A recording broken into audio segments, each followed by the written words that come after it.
ఇన్ని అక్షరాల మధ్య తేడా గుర్తిస్తూ చదవండి. చూడండి, ఇదేంటి? తలకట్టు. ఇది దీర్ఘము, ఇది గుడి, ఇది గుడి దీర్ఘము. అంటే చూడండి, దీర్ఘం ఉండే దగ్గర దీర్ఘం తీయాలి, తలకట్టు దగ్గర దీర్ఘం తీయకూడదు.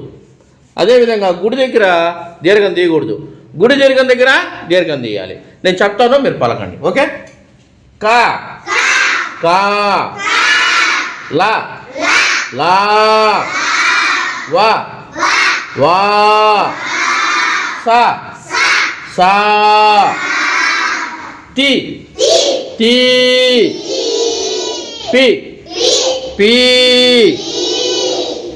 ని నీ, మీ మీ.